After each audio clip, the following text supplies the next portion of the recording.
If you get nothing else from this video, if you click away right now, please take the mantra, I am not a consumer of content. That's it. Go away. Have a great day. For everyone else, I feel like the last 4 videos gave us the language to finally talk about the role of the player. It's going to be a long one, so settle in. I want you to envision that the story, the fiction of the game, is a big blob of jello. When you poke it, it jiggles in predictable, but not entirely calculated ways. Everyone loves to jiggle a jello. The harder you push, the wider the vibrations. If the DM is in charge of the vibrations, the players are in charge of the pokes. Do the right pokes, and everyone will have a great time. Poke too hard, too fast, too often, and the jello will split without those satisfying jiggles. The role of the player is to take on a tiny corner of the world and breathe life into it, to make it satisfying as a part of the fiction for the whole table. It's also the role of the player to use their big, sexy metagaming brains to make their corner of the world easy to work with. If the party is spending every session trying to convince your character to participate, you're breaking the jello.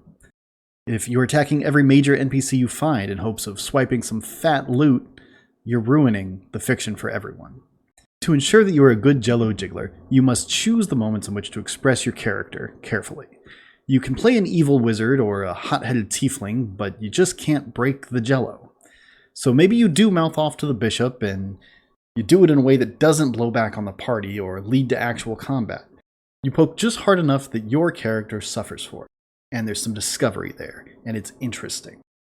Every once in a while, you'll get fired up and allow yourself to be talked down by the party, but you do not demand it after every interaction. You give them the feeling of having played in a party with a hot-headed character without all the frustrations that would realistically entail. Always remember that you're role-playing the character, but playing a game with the players. This is the same for any character. If you're playing a greedy rogue that swipes 10% out of a chest before reporting it to the players, you don't hide this from the players, only the characters.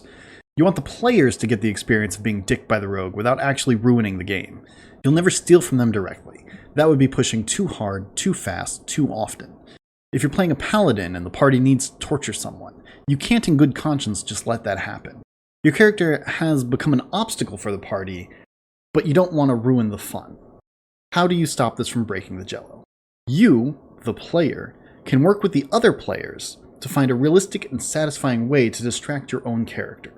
Your job is to breathe life into your corner of the world, to make it immersive and satisfying in all the best ways, to drain the game out of it and leave only the gentle jiggles of a world we can all believe in.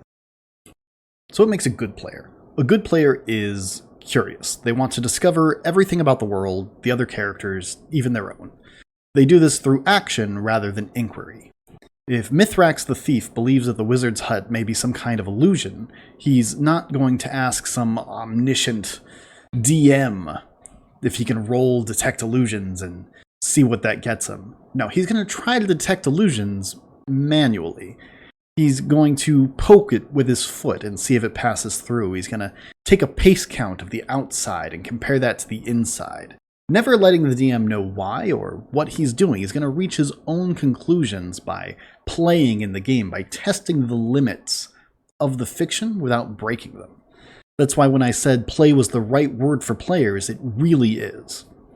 This method of just playing in the world and not just rolling checks, but manually investigating what your character is interested in, is way more interesting to play with because he becomes a character in the world. It's immersive for everyone because he's just doing the things he does.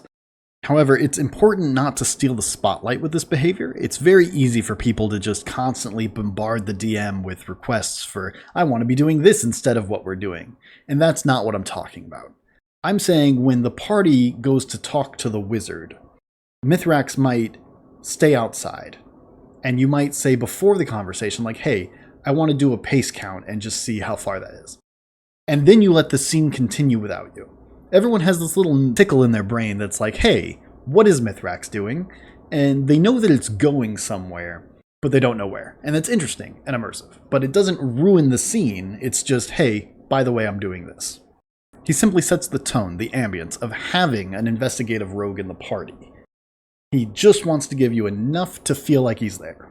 A good player sets their party members up for both mechanical and roleplay opportunities. If you know that Harry the Wizard has studied the dead gods, then ask Harry the Wizard what the carving in the temple is. If there's a fighting tournament and one player is playing a duelist, maybe we don't all enter individually to see what comes up. Maybe we rally behind our champion duelist and let him shine for a minute. If you're playing the game in a role-playing way, you're going to have a good time doing both, because you're going to be playing your character throughout anything that we're doing. Now, you don't have to do this every second of every game, but keep an eye out for when you do have opportunities where your character is not terribly interested, but you know that one of your party members would be. So I realize that that would be pretty different than a lot of groups are used to. There's a lot more going on there than just rolling dice and doing checks. You're playing a character in a group of characters. There's a lot of dynamics there, and I think that's what makes role-playing fantastic. But there are additional benefits that you get when the whole group buys in and plays in this way. When the party trusts that you're going somewhere with this, you can play characters that do otherwise disruptive things. So you can play an evil wizard or a hothead tiefling if they know that you're not going to nuke the game with it. If they know that you deciding to fight this one motherfucker specifically is part of your character because you're a role player and you've demonstrated that to them over time, you can have a really interesting arc where you all go and decide we're going to mess with this guy because our tiefling hothead has decided this is the one. And everyone buys into it and it's a better experience for you and them if they know you're not going to be disruptive with it. But you can also play mechanically interesting characters that are flawed. They're not optimal.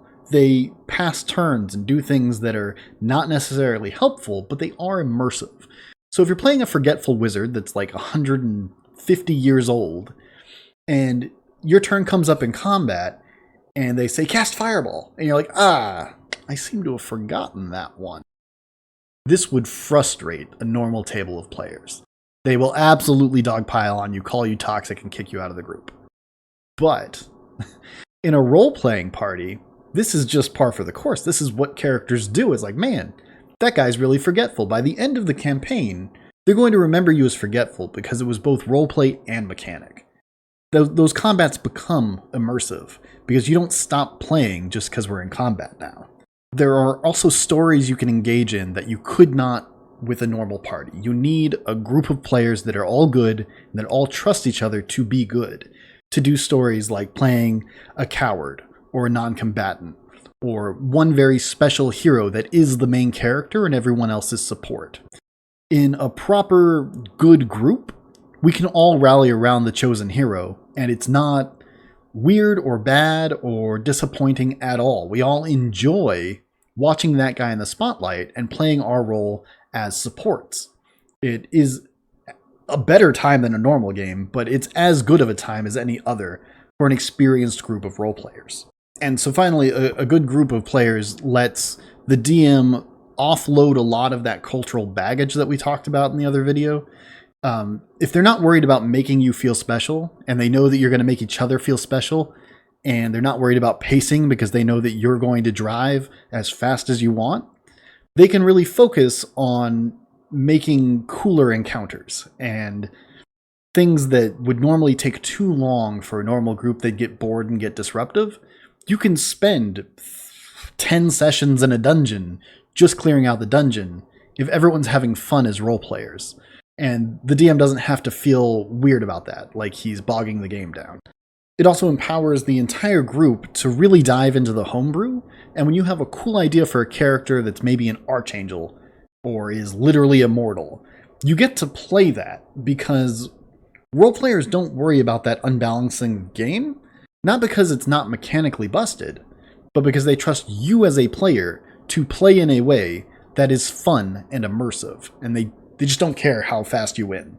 So yeah, being a good player opens up a world of possibilities that most tables will just never get. They will have fights and feuds, and they'll get frustrated by all kinds of behaviors that are actually not that toxic. It's just that that particular group is not ready for it yet.